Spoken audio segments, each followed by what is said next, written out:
మొత్తం మీద తెలంగాణలో గత 10 సంవత్సరాల పాలనలో ఇన్నోవేషన్ రంగం, అదే సందర్భంలో స్టార్టప్ల రంగం, స్టార్టప్లు పరుగులు పెట్టినాయి. 10 చట్టాలని 10 చట్టాలకి ఒకటే పరిష్కారంగా ఒక పాలసీ తీసుకొచ్చాం, ఇన్నోవేషన్ పాలసీ తీసుకొచ్చామని చెప్పి గత ప్రభుత్వం చెప్పినటువంటి పరిస్థితి ఉండింది. ఈరోజు ఆచరణలోకి వచ్చేసరికి ఆ మొత్తం ప్రక్రియకి కీలకంగా ఉన్నటువంటి అధికారి జయేష్ రంజన్ ఈరోజు బయటకు వచ్చి దాని ఫలితాల విషయంలో విరుద్ధమైనటువంటి మాటలు చెప్తున్నటువంటి పరిస్థితి చూస్తున్నాం. వాస్తవంగా ఏం జరిగింది, మీ అభిప్రాయం ఏంటి?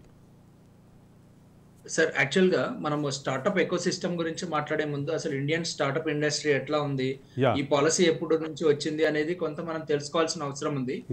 ఆడిబుల్ అండి? You are very much audible, చెప్పండి. సో 2016లో జనవరిలో మనకి స్టార్టప్ ఇండియా అనే ప్రోగ్రామ్ ని సెంట్రల్ గవర్నమెంట్ తీసుకుని రావడం జరిగింది. అప్పటి నుంచి ఇప్పటి వరకు కూడా చూసినట్లయితే మన ఇండియాలో దాదాపుగా ఒక 93,000 కంపెనీలు స్టార్టప్ ఇండియాలో భాగంగా వారు కంపెనీస్ ని లాంచ్ చేయడం జరిగింది. దాంట్లో యూనికార్న్ కంపెనీస్ అంటే $1 బిలియన్ రెవెన్యూ జనరేట్ చేసిన కంపెనీస్ కూడా కొన్ని ఉన్నాయి. దాదాపు 100కు పైగా కంపెనీలు ఉన్నాయి మన భారతదేశం నుంచి. అదే మన హైదరాబాద్ లో చూసుకున్నట్లయితే గత 10 సంవత్సరాలుగా ప్రభుత్వం ఒక మంచి ఇన్ఫ్రాస్ట్రక్చర్ తయారు చేసింది. టీ హబ్ అని పేరు పెట్టింది. చాలా రంగురంగులు అంటే చాలా జిగేల్ అన్నట్టుగా మన దగ్గర స్టార్టప్ అనే విభాగాన్ని బయటకు తీసుకొని వచ్చినారు. కానీ చూసినట్లయితే సక్సెస్ మనం ఓన్లీ 6,000 కంపెనీస్ ని మాత్రమే స్టార్ట్ చేయగలిగినాము. దాంట్లో అరౌండ్ 6,600 కంపెనీస్ ని. సో ఏ ఒక్క కంపెనీ కూడా యూనికార్న్ అనే విభాగానికి దగ్గరగా పోవటం జరగలేదు. అంటే యూనికార్న్ అంటే ఏంటంటే $1 బిలియన్ కంపెనీ అంటే 8,300 కోట్ల రూపాయల నెట్వర్క్. ఈ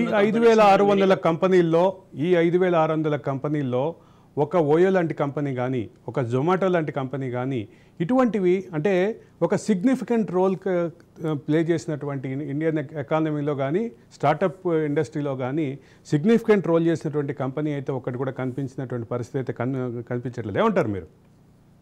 ఎస్, అవును.